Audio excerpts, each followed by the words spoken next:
نماز میت کے حوالے سے، نماز میت واجب ہے، 6 سال کے بعد سے لے کر نماز میت واجب ہے۔ مسلمان میت اس پہ نماز جنازہ پڑھنا واجب ہے، اور نماز جنازے میں 5 تکبیریں بھی واجب ہیں، لیکن نماز جنازہ پڑھنے کے لیے وضو لازمی نہیں ہے۔ اگر انسان پر غسل واجب ہے، غسل بھی لازمی نہیں ہے، بغیر وضو کے بھی وہ نماز پڑھ سکتے ہیں، بغیر غسل کے بھی اگر واجب ہو وہ نماز پڑھ سکتے ہیں، یا اگر تیمم کرنا ہو وہ بھی اگر نہ کیا ہو پھر بھی نماز جنازہ پڑھ سکتے ہیں۔ اور اسی طرح بدن بھی پاک ہونا ضروری نہیں ہے، بدن نجس ہو پھر بھی نماز جنازہ پڑھ سکتے ہیں یا شرکت کر سکتے ہیں۔ اسی طرح لباس اگر نجس ہو تب بھی نماز جنازہ صحیح ہے۔ یہ تمام شرائط باقی نمازوں کے لیے ہے، نماز جنازہ کے لیے نہیں ہے۔ خود نماز واجب ہے، تبرک واجب ہے، میت سامنے ہو یہ واجب ہے، 5 تکبیریں واجب ہے، اور نیت اس میں ضروری ہے۔ باقی چیزیں مستحب ہیں، واجب نہیں ہے۔ اگرچہ بہتر ہے کہ ان تمام شرائط کی پابندی کریں، کہیں اگر نماز جنازہ پڑھنا چاہے یا شرکت کے لیے جانا چاہتے ہیں تو باوضو ہو کر جائیں، اگر غسل واجب ہو وہ کر کے جائیں، پاک لباس پہن کے جائیں، بدن نجس ہو تو اسے پاک کر کے جائیں۔ ہمارے ہاں نماز جنازے میں عموماً شرکت کو کوئی خاص اہمیت نہیں دیتے، صرف خاص لوگ شریک ہو جاتے ہیں۔ دوسرا جو سب سے بڑی غلطی ہے وہ دعاؤں کا نہ پڑھنا ہے۔ جتنے معمومین پیچھے وہ خاموش کھڑے ہوئے ہیں، جیسے تراویح میں لوگ کھڑے ہوئے ہیں کہ ایک شخص پڑھ رہا ہے اور پیچھے، یہ تمام دعائیں مختصر ترین دعا بھی ہے اور طویل دعائیں بھی ہیں، یہ معمومین کے لیے پڑھنا چاہیے تکبیر کے ساتھ ساتھ۔ امام کے ساتھ تکبیر بھی پڑھیں، 5 تکبیریں، اور ہر تکبیر کے 4 تکبیروں کے بعد جو دعا ہے وہ بھی پڑھنی چاہیے، 5ویں تکبیر کے بعد دعا نہیں ہے۔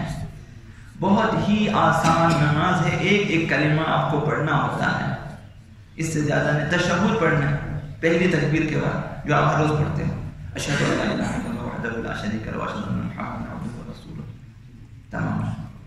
اور اس دوسری تکبیر کے بعد ایک صلوات پڑھیں، کوئی مسئلہ نہیں ہے۔ تیسری تکبیر کے بعد ایک جملہ اللہم اغفر للمؤمنین والمؤمنات، ختم، یہ سب کو یاد ہے۔ چوتھی تکبیر کے بعد اللہم اغفر لہذا المیت لہذہ المیت، مرد ہو لہذا المیت، عورت ہو لہذا المیت، ختم۔ اس کے بعد 5ویں تکبیر پڑھیں تو ثواب ملے گا، خالی کھڑے ہونے کا ثواب نہیں ہے۔ یہ ایک مسئلہ۔ دوسرا مسئلہ احتیاط مستحب کی بنا پر ضروری ہے کہ جس جگہ میت کی نماز پڑھی جائے وہ حسبی نہ ہو، اگرچہ نماز صحیح ہے، غصبی جگہ پر بھی نماز جنازہ صحیح ہے، لیکن بہتر ہے، مستحب ہے کہ غصبی جگہ پہ نماز نہ پڑھے۔ عموماً نہیں دیکھتے کہ کس جگہ پہ ہم نے میت کو روکا ہے، جہاں دیکھتے ہیں کہیں جگہ خالی ہے ادھر میت کو روک، دیکھیں کہ یہ کسی کی ذاتی ملکیت تو نہیں ہے، اگر ہے تو اس سے اجازت لینی چاہیے، البتہ مستحب ہے تاکہ میت کے لیے زیادہ سے زیادہ ثواب ہو۔ اور یہ ضروری ہے کہ نماز پڑھنے کی جگہ میت کے مقام سے اونچی یا نیچی نہ ہو، زیادہ اونچی نیچی نہ ہو۔ عموماً بعض اوقات البتہ تابوت جو ہے وہ کچھ بلند ہے، مثلا 1 فٹ 1.5 فٹ، مثلا 2 فٹ تک بلند ہے، تو ان میں نماز نہیں پڑھنی چاہیے، میت کو پھر نیچے رکھیں۔ اگر مثلا آدھا فٹ 4 انگلیاں مثلا اس طرح سے بلند ہے تو پرواہ نہیں ہے، آپ اسی تابوت میں میت کو رکھ کر نماز پڑھ سکتے ہیں، معمولی پستی اور بلندی پرواہ نہیں ہے۔ یہ 2 مسئلے۔ غاصب کا انجام کیا ہوتا ہے، چاہے وہ مال غصب کرے، چاہے وہ مفادات غصب کرے، چاہے وہ حقوق غصب کرے۔ فرمایا جیسا کہ آپ کے امیر المؤمنین نے الحجر الغصیب، یہ اس دن بھی عرض کیا کہ غصبی پتھر گھر میں فی الدار رہن علی خرابیہ، وہ خود ضامن ہے کہ اس گھر کو خراب کرنا ہی ہے، اس نے اس گھر کو تباہ کرنا ہے، معنوی حوالے سے، دین کے حوالے سے، یا پھر ممکن ہے مالی حوالے سے بھی اس کو تباہ کر دے، یا پھر مالکان کے حوالے سے، وارثین کے حوالے سے تباہ ہو جائے۔ جیسا کہ آپ نے دیکھا ہوگا بعض لوگ اس بہت ہی اونچے مقامات والے تھے، لیکن دیکھا کہ بعد میں ان کی تمام جائیدادیں ختم ہو چکی، تمام جائیدادیں بک گئی اور وہ مثلا کنگال ہو گئے۔ وجہ یہ ہے، تو لہٰذا ایک چیز عرض کرنی ہے آپ کی خدمت میں، علامہ محمد جواد مغنیہ